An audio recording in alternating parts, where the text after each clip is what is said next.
Let me know. Go. Hi, we're going to run through some flows on the Eclipse 500 jet. So we're just getting in the airplane for the first time, and what we're going to do is we're going to sit down and do our sideways T, which is a pre-flight flow. Starting up here with the engine switches, we're going to see that they're both in the off position. Moving down, this is our T. So our T is going to extend like this, and our T is going to extend like this down to the ground. So starting with our engine switches, we're going to flow down to the center switch panel, make sure that the gear is down, the lights are all off, that we're on daylight and full, that our parking brake is set, that our flaps are where we want them, the thrust levers are in the idle position. We're going to reach down underneath the center console and pull the fire extinguisher out. We're going to feel it, and it weighs about 1.6 pounds is my guess. By golly, yes indeed, April 1st, 2016, 1.61 pounds. So it's certainly within the 1 year sign-off parameter. And the other parameter is that the pilots need to verify the 1.6 pounds once every 30 days.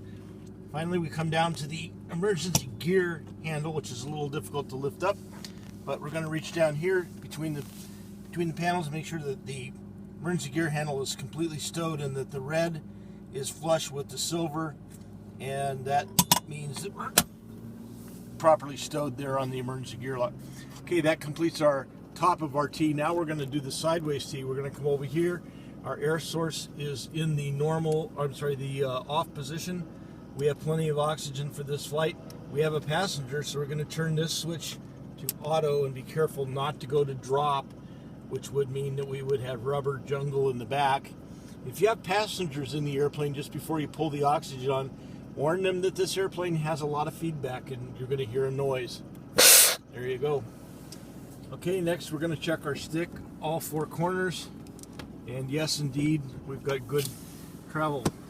All right, next we're going to come over and make sure that the four circuit breakers in this armrest are in, and then we're going to go to the right armrest, and we're going to see that all four of those circuit breakers are in. The oxygen's plugged in, the oxygen mask is plugged in, and the headset's plugged in, and most importantly, the auxiliary microphone is not plugged in. That will cause your headset. Same thing over here. And we'll also verify that the mask falls out easily. We'll verify that we have green here on our oxygen, so there is flow to the mask. We're going to take a flight into flight levels. We want to breathe on the oxygen as well. Make sure that the mask properly, that the basket properly inflates, which it does. And that concludes our oxygen mask test. All right, finally, we've gone across the bottom of the lower left switch panel, so next up to the center. And we're going to do a GPU starting number 2 engine or the right engine first, so we'll leave that generator down. We'll turn up everything else onto the auto or on position. The ELT is in arm. ABS is going through a self-test. Headset is the comms are in headset instead of mask, and both the circuit breakers are in. That concludes our T-flow. Next, what we'll do is we will proceed using the right-hand proceed button, not the left-hand. Once I hit the proceed button here, I want you to see what populates underneath this proceed button. Dry motor. Okay, these switches have been known to sometimes double tap even though you didn't intend to do it. So if you happen to use this switch, then what will happen is you may end up with a situation where you dry motor unintentionally. Therefore, before we even turn power on, we want to make sure that we remove all the covers. That's for two reasons. One is if we happen to dry motor inadvertently, we don't suck an engine cover into the engine. And two is because if that pitot heat comes on, we don't burn a pitot tube with our covers. So anytime you're going to turn the power on, make sure all the covers are removed from the airplane. All right, next what we're doing is we're waiting to see what our fuel load is. So now it has tested all 14 probes, And we can see that we have 785 here and 805 here. So we're relatively close. A total of 1,590 pounds of fuel. All right, if we were not on a GPU, then what we would do is we would turn off the battery at this point. We would do our walk around. But since we are on a GPU, we can leave this on. We can go directly to the electrical panel, and we can see that for some reason we're not charging. And I'm not sure what, oh, now we're charging. No, we're not charging. Now we're charging, now we're not charging.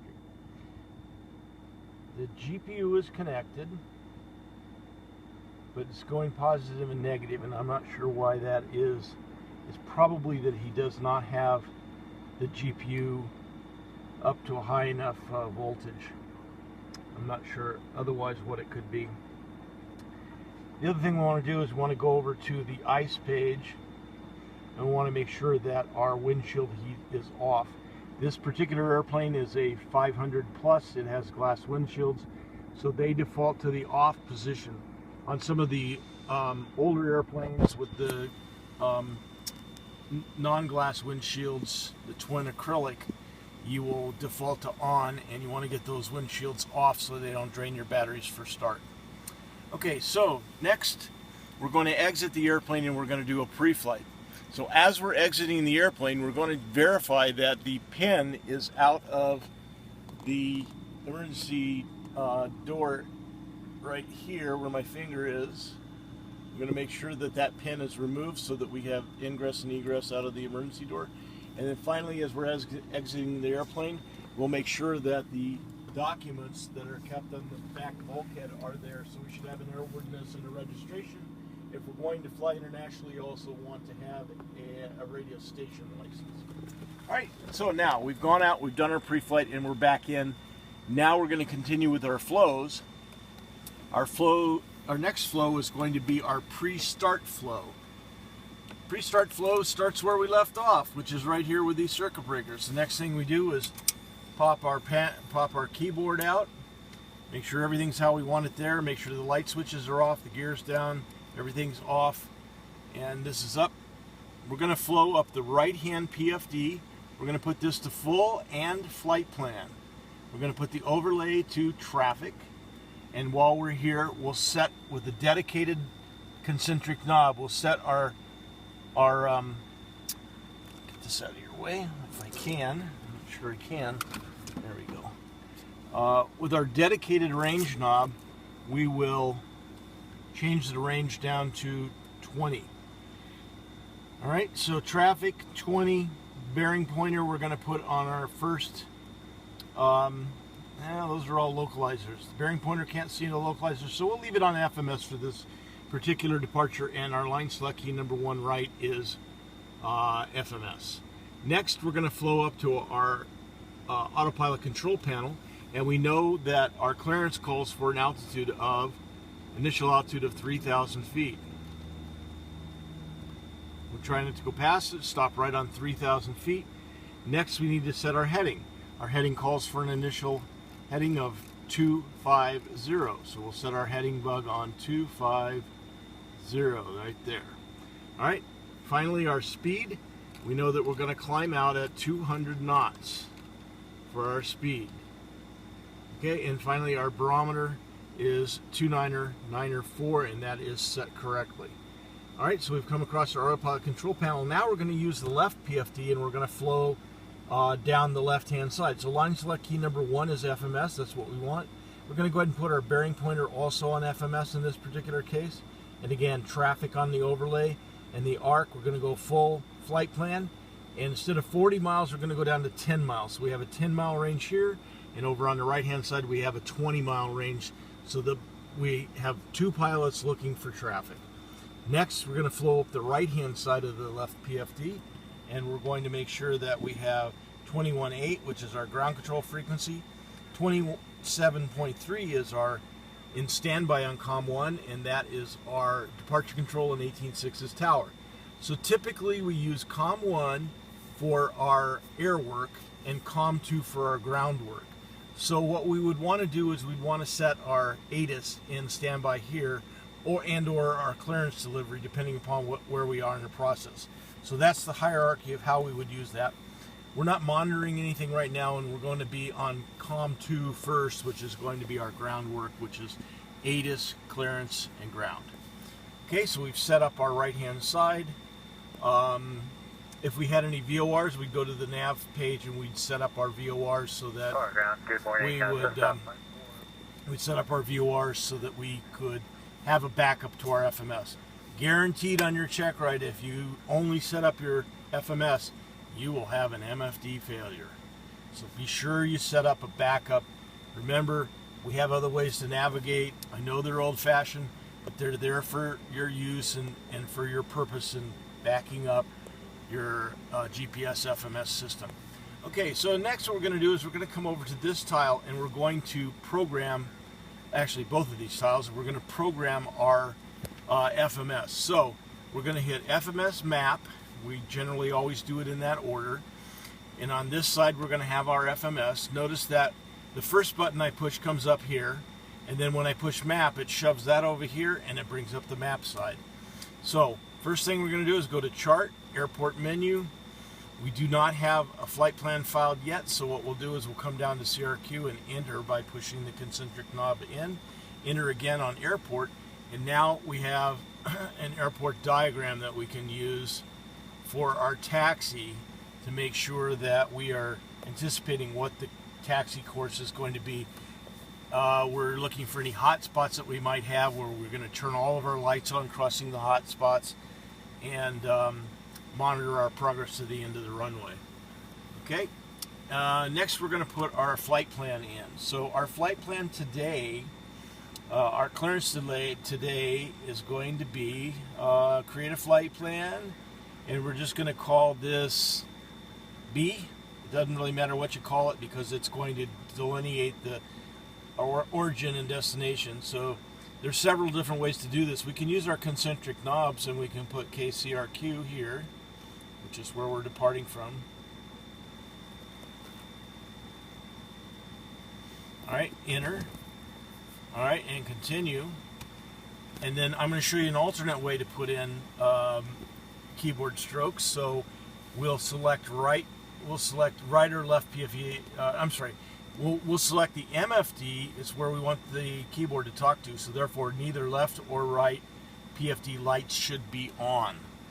Alright, so we're just going to leave those off, and now when we type, it will go to the MFD, KVCV. Oops, didn't work. Let's try clear, K, missed the first V. Okay.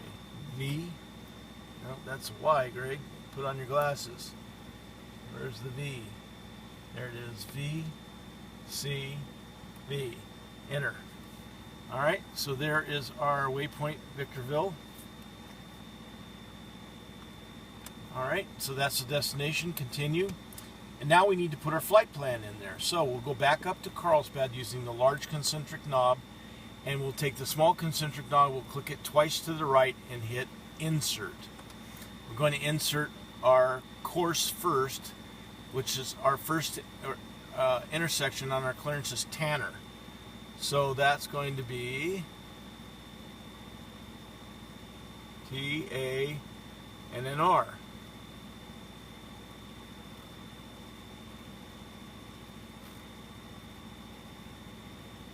Enter.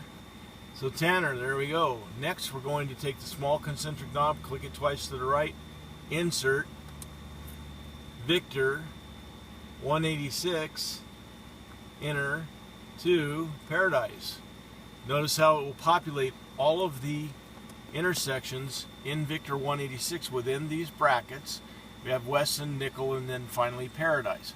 From Paradise we're going to take Victor 442, so twice to the right on the small concentric knob, enter, and Victor 442. Alright, enter, to Apples intersection, which is our initial approach fix for Victorville.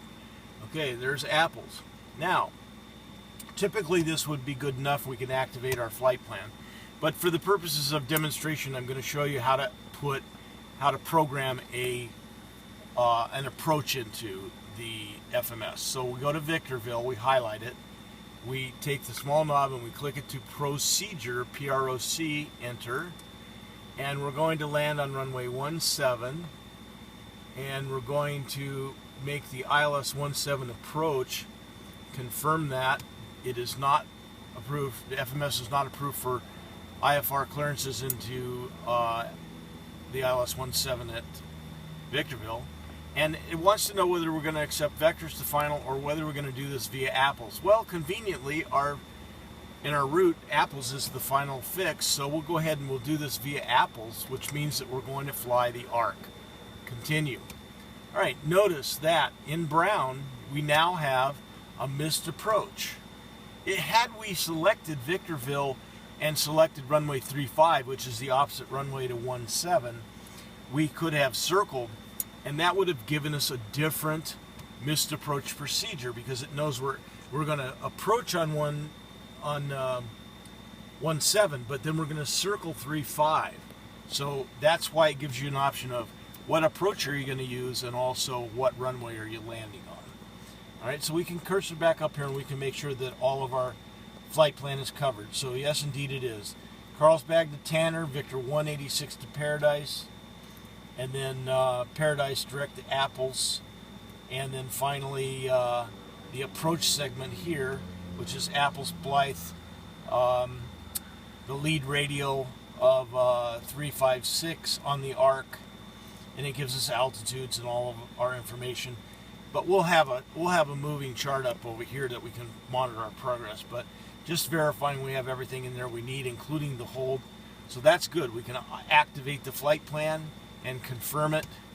And now we have an active flight plan showing that we're now, next leg is Carlsbad to Tanner intersection via radar vectors. So that's all good. Okay, so that concludes programming all of the PFD, MFD, and FMS. Next thing we need to do is we need to go to Systems. We're going to double tap this. Again, it brings it up here, shows it over there.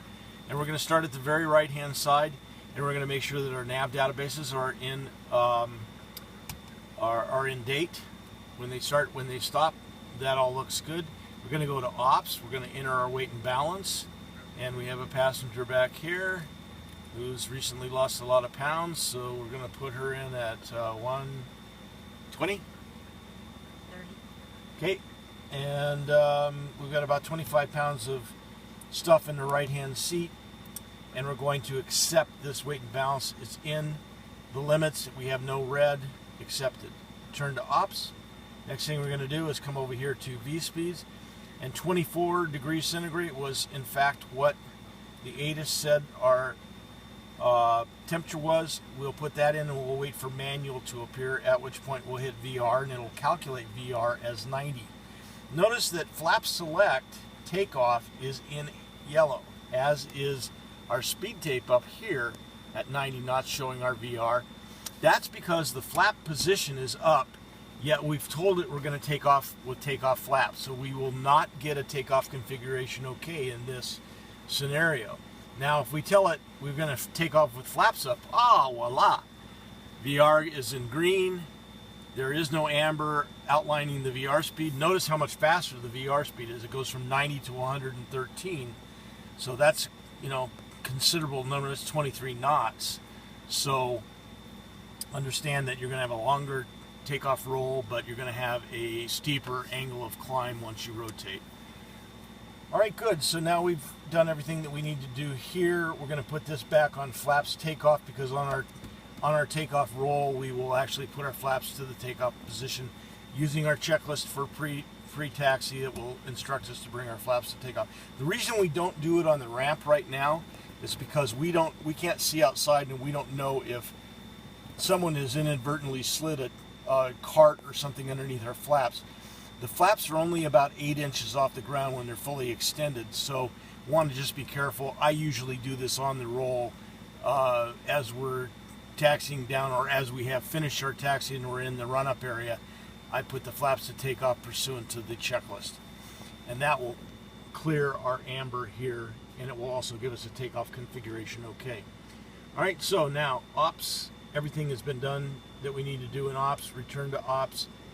Performance, we don't typically use performance on the FMS, but it's available. I find that the iPad is easier with ForeFlight or QRA, I mean.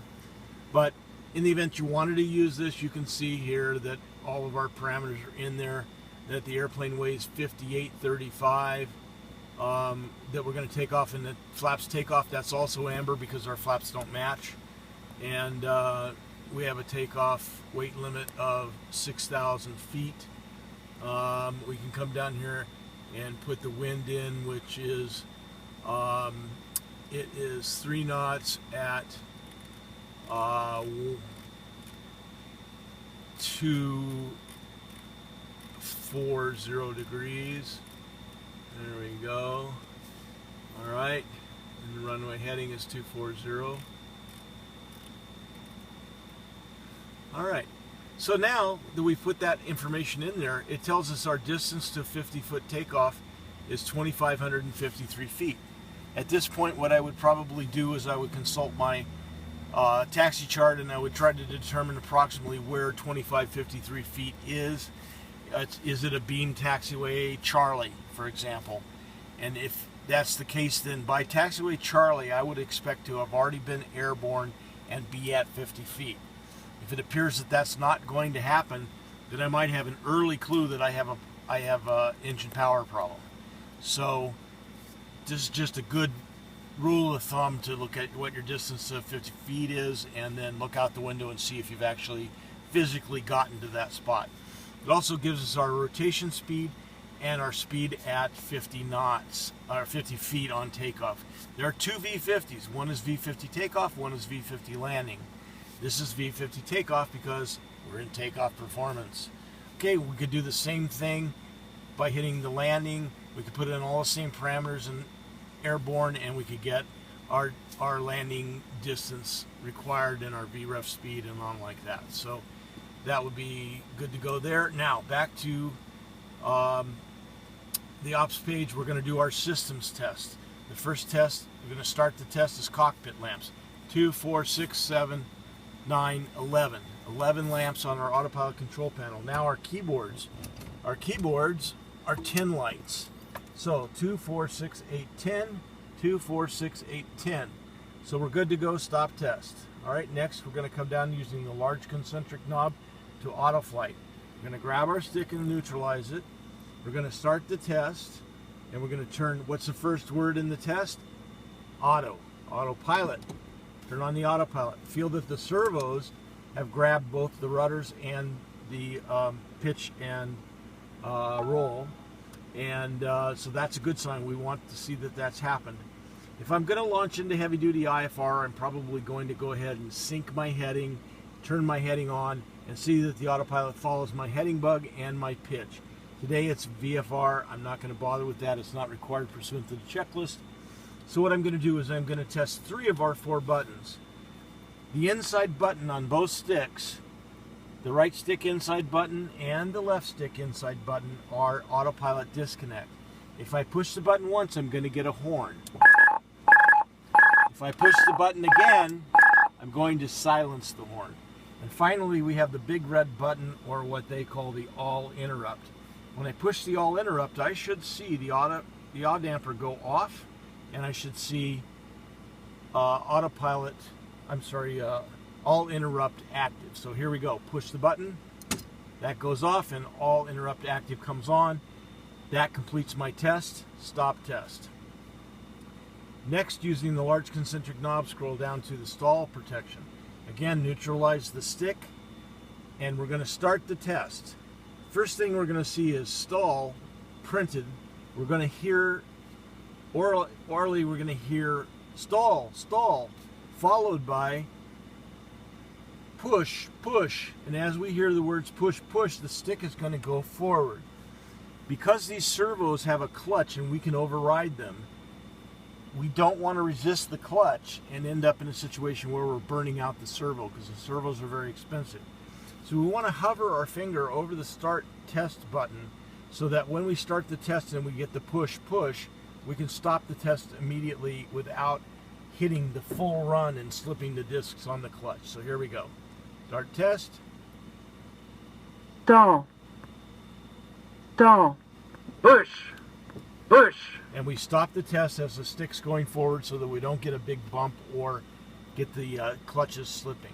All right, next we'll come down to terrain alert, and we'll push that button. EGPWS system OK. We'll get a terrain alert fail message, which is appropriate, and that's all you get. It's OK. Stop test. Now wait, be patient. There you go. If you push the button a second time, it goes into a very lengthy test that you won't want to sit and wait and burn jet fuel while you're waiting for it to complete its test. Finally, traffic alert. We're going to look at the left PFD because it's set on 10 nautical miles. What we're looking for with the traffic alert is we should have 3 targets. We should have one target 1,000 above, we should have another target 1,000 below, and we should have a third target that's 200 below, and it should give us a traffic advisory here. It should say traffic, and if it were actually in flight, it would say the words traffic, traffic. Start test. 1,000 above, 1,000 below, and 200 below. Climbing. Within a mile. Traffic. Okay? And it's automatically Skywatch system test passed. Automatically stops. So don't push the start button again, or once again, you go into a very lengthy self-test. We don't want to do that. All right, so at this point, we've pretty much programmed everything we need to program. We've run all of our tests. We want to come over to ICE and make sure that everything is as we want it here. We've got our pitot-static system is hot. Our engines are not running, so if we went to test our ICE, we would get amber on our ICE, our anti-ice, so that's not going to do us any good. Pressurization, we're landing at Victorville, and the landing altitude there is 2815. The FMS knows where we're landing because we've programmed it, and we can see here in the automatic landing altitude, it has selected the correct altitude. Always want to verify that. Never land pressurized. Okay, flight controls. All right, we're in the green, green, green. Trim's normal. Everything looks good there. Environment. I turned the fans off because they make a lot of noise. It's getting a little warm in here, 86, 87. We have a GPU installed, so we could actually run the air conditioner at this point. All right, finally, ECBs. What we're looking for here is by state, and we want to go to the tab Out. That will show us everything, tripped, pulled, or collared. That's all we need to see. Okay, and then finally back again to our electrical system, and again it's flipping in and out. I'm not sure why. I'll go out and look at it in a minute and see if we can crank it up a little bit. Fuel looks good, 798.10. And engine, the most important page is to the furthermost left. If we have a hot start, something that FADEC doesn't correct for example, we don't achieve oil pressure before 15%, FADEC will not shut down for that. So you have to have your hand on the starter switch and shut it off. In the event that we have a hot start, which would be evidenced by seeing the ITT rising but not seeing N1 or N2 rising, we would know we have a little pool of fuel out there and it's on fire. So what we want to do is turn the switch off, actually both switches off, if we have the other engine running, and we want to go to dry motor on the hot started engine. And you ask me, well, wait a minute, we've just started an engine, so we've already run that starter motor for 30 seconds. We're out of time. We can't run that starter motor anymore because it's got a 30-second limitation. Aha! So the question becomes, which is more expensive, a new starter motor or a new motor? The answer to that question is obvious. So burn the starter motor out, get the fire put out, get the air going through there and cool it down. That's the most important thing. All right, so at this juncture, what we would want to do is we want to go to our fuel and electrical, and we're ready for a start. And we're going to just talk our way through this without actually doing it because we have covers on and we can't really see who's out there or what's going on behind us. But the first thing that we would want to do is verify that we're clear and that we're ready for an engine start. And we would signal to the lineman that we're going to start engine number 2 first. That would be the right engine. The reason for that is that the starter battery is on the right hand side, as closest to the engine, so less resistance in the wires going back there. And we verify that indeed our generator switch is off and that we have sufficient voltage in our battery. So how do we know that each battery is sufficient? Because right now we're really reading the voltage off of the GPU. Good question. Let's turn the start battery off. Now we can see that the GPU is off, and we can see that we're reading the battery voltage from system's battery, and it's 24.7, and that's good. That's what we want to see. Similarly, we can turn the system battery off, and we can read the voltage of the start battery at 25.5, and that's also good. That's independent. So now everything back on again. The GPU should reconnect in a moment. There, off. I'm on. Back on. Oh, now it's not going to connect. See, it's one of those GPUs that's not a happy GPU. All right, so what we would do first is we would turn on our beacon because we're ready to grab our start switch, and we would reach up and we would turn the start switch to on start. We would say boost pump on, electrical reconfigured as these contactor circuit breakers open and divide north and south to protect the electrical system. Next, we would say oil pressure before 15% N2. Then we would see ignition ING up here, and we would see our ITT begin to rise. There are 3 distinct bumps on the start process. So you read it, you say out loud each of the temperatures at each of the bumps. So first temperature is 562. Second temperature is 573, and the final temperature is 602. All right, we're then going to notice that this red line is going to open up from 850, which is our ITT limit for start, down to 795, which is our normal operating red line for ITT. That's going to tell us that the start was successful. Then we're going to observe that the boost pump's going to go off and the electrical is going to close and reconfigure again. Repeat the same process for the other engine. We're good to go. So that concludes our flows for pre-flight and for start, and then of course we have other flows that we'll cover in later videos for